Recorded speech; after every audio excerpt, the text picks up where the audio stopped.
thanks for picking up this rainbow wall hanging kit. Let's figure out how it works. Wow, this kit comes with a lot of stuff and it's slightly in our way. So let's clear off our workspace with just the things we need for the first step. So the things that you're gonna need are the rainbow base, paintbrush, your first color of paint, and the matching glitter. Also a little scoop for the glitter is pretty handy to have too. Speaking of the plastic tray, I'm using one that I have in the studio. You might have something similar. You could also use a cookie sheet wrapped in tin foil to protect it. You could cut up a plastic bag to use, big trash bags, maybe even one of those party plastic tablecloths, something to protect your tabletop from what you're working on. Before I start to paint, I'm gonna mark an area on my canvas here to show where the rainbow stops and the clouds begin. That way I know where to start painting my colors. And I'll keep this area a cloud color, maybe a white, maybe a gray. You don't have to do this. Maybe your rainbow blends into your clouds. You get to decide how you want to treat this. If you got the paint in the kit, you'll want to shake it up. Even the paint's from your house. I'm actually going to use the paint that's in the lid from when I shook it up. It just helps me use every last drop of paint. Now the plan is to start with red. I'm gonna go traditional on this sample, but I think if it was up to me, I would traditionally do something unusual.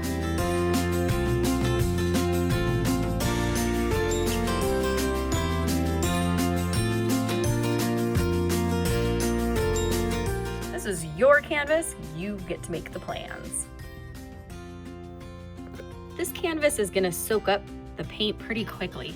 So while I'm painting, I also wanna scoop some of the red glitter bits so that they can stick to the wet paint.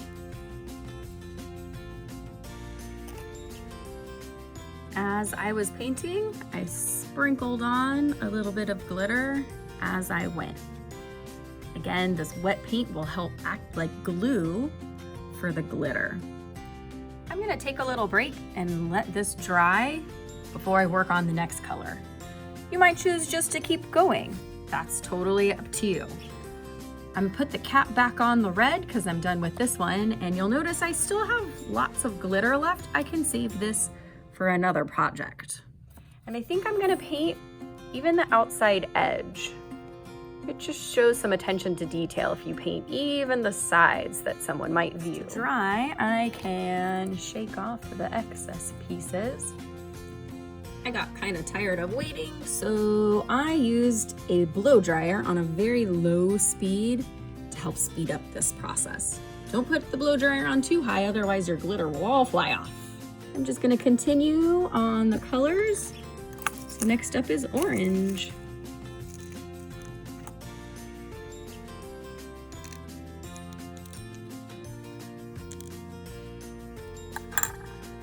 After orange is yellow. I noticed that the yellow isn't as solid as I'd like it, so I'm actually gonna do 2 coats or 2 layers of the yellow, which means I'm gonna do this layer and then let it dry or get some handy help from the blow dryer. And then I'm gonna do another layer of the same yellow on top before I put on the glitter. That second layer of paint is when I'll put the glitter on. After yellow is lucky green. Now I will say I have gotten a little bit large on my stripes, so I'm running out of room for my last 3 colors. I need to do green, blue, and purple. So I'm gonna start making my lines a little bit more narrow or a little bit smaller so that they can fit in here. Remember, art isn't perfect. What matters is that we stuck with it and we tried our hardest. Green is done. Next up is blue. This is taking a lot of brain power and patience. If you need to take a break in between each stripe, please do it. It'll help you concentrate on the next one. A little something to think about. I move my tray, or you could move your canvas to get the right angle for your paintbrush. It's okay to move it so that it's easier to paint. Also, I have a little bit of water in a container and a towel to dry off my brush so that I have a fresh new brush each time I go to make a new stripe with a new color, like purple. Phew, that was a lot of work. I even painted the purple on the inside. Remember, those details count. Be sure to be really gentle with this. The glitter is fragile. If you're rough with it, the little pieces of glitter can pop right off. Next up, let's deal with these clouds. We're gonna start by painting them solid white, and then I'm gonna show you how to give them a little bit of dimension or some depth. Time to do a little color mixing. We're going to need mostly white paint. I'm going to add it to my palette.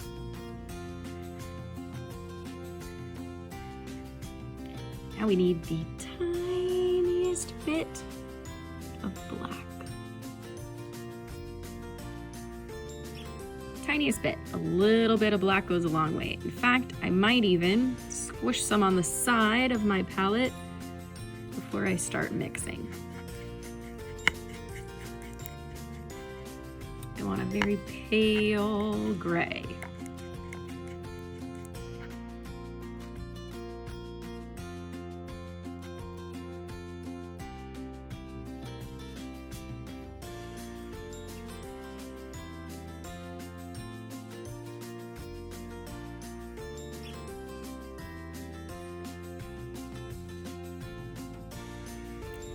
You can kind of see a comparison between the two shades.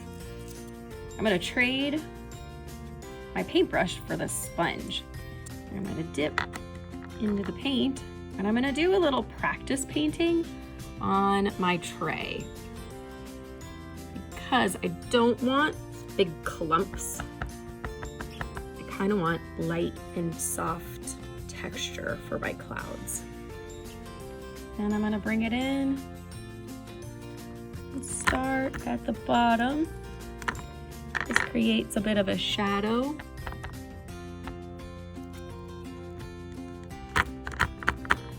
At the bottom of the cloud. And then I might even, because there was a lot of paint there, I might even just use this to dip in again before I come and do a little bit of shading inside the cloud. Oh, I got a little glitter there.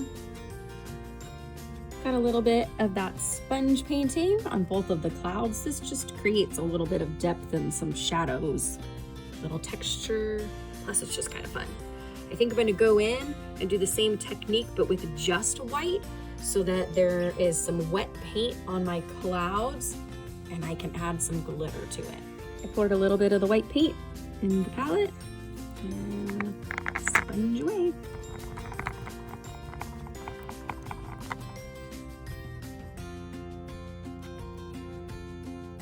I'm gonna set this aside to dry while I clean out my tools. Let's chat about these wooden beads. You can paint these however you like. You don't even have to paint them. Maybe you decide to use markers on them instead. Maybe you decide to leave some of them just the wood finish.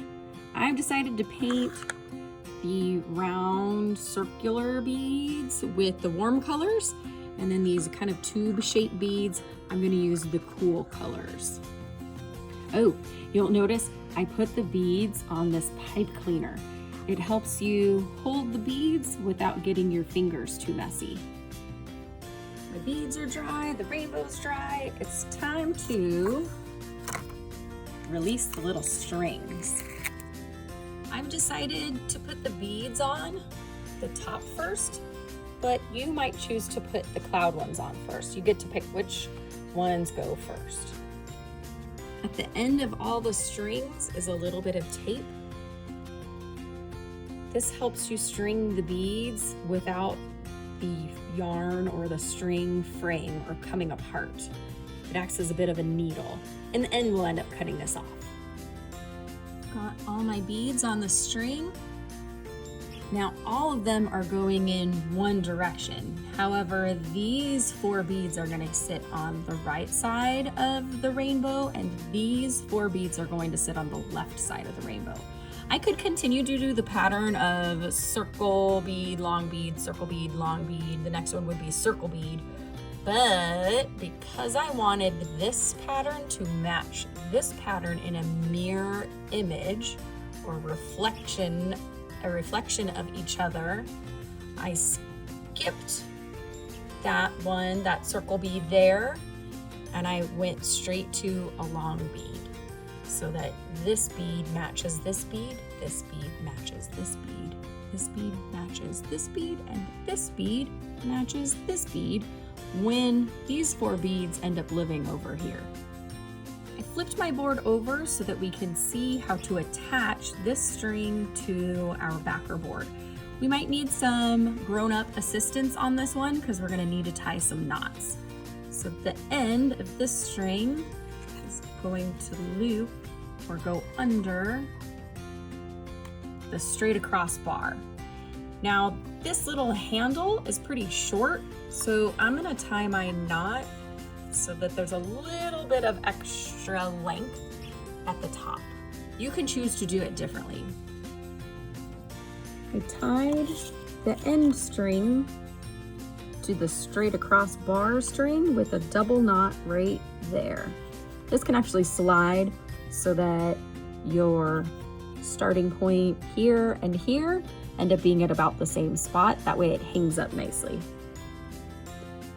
Once you're finished with this end of the string, you can go ahead and trim it. I'm gonna cut it with a little bit of length left over. That way the knot doesn't come undone. You'll notice as I pick this up, the beads have fallen over the back, which means when we hang it up, we're gonna wanna pull these beads up a little bit so that we can see them all on the front side.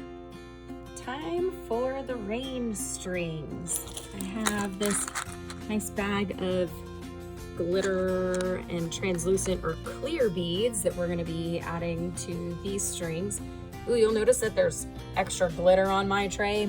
They kind of keep popping off. That's okay. That's why we added bunches to our rainbow. Now I don't want to fill up the entire string.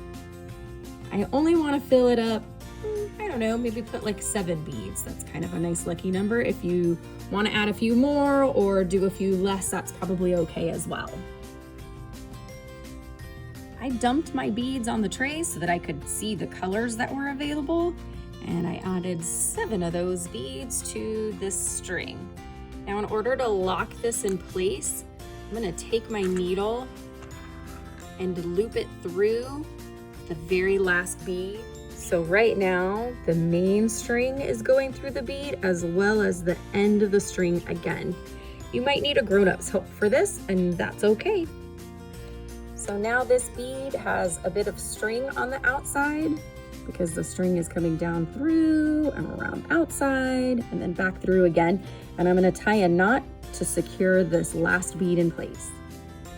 You'll notice I left myself a lot of string at the end to be able to tie a double knot and loop through that bead. So don't start your loop through at the very end close to the tape. You want to give yourself some extra room. That's why these strings are a little extra long. Once this is all set, I can cut the tape portion off, and this row is all done. I'm going to continue with the rest of them. This one took some time and some patience. I think it turned out pretty great. Yours is going to look totally different than mine. You're a totally different artist than me. I can't wait to see what yours turns out like. Send me some pictures.